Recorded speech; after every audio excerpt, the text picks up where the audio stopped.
Sedikit pandangan tentang ucapan yang telah dilontarkan oleh Presiden sebenarnya.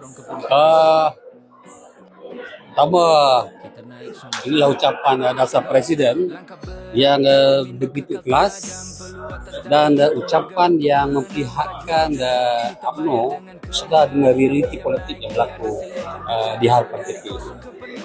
Dan melihat kepada perubahan dinamik politik ini, ucapan Presiden tadi dengan jelas melontarkan kepada pimpinan parti untuk berfikir bagi membolehkan UMNO melakukan perubahan dan pendekatan menyesuaikan diri dengan perubahan yang berlaku, strategi politik pendekatan.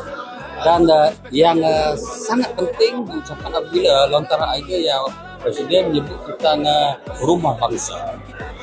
Bagaimana mahu meletakkan kembali UMNO dalam kedudukan parti yang menaungi bukan hanya orang Melayu yang menganggoti ahli sebagai ahli parti atau orang Melayu yang menyokong, tapi mahu menjadikan UMNO sebagai rumah yang menaungi kepentingan orang Melayu secara keseluruhan dan juga di kalangan kaum-kaum Bumi Putra yang sesuai dengan perjuangannya.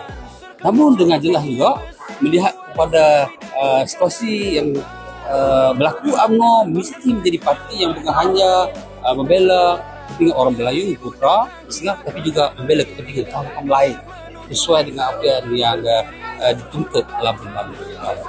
Yang penting kita harus bekerja untuk kembali menjadikan UMNO parti penting kepada rakyat. Terima kasih, Datuk.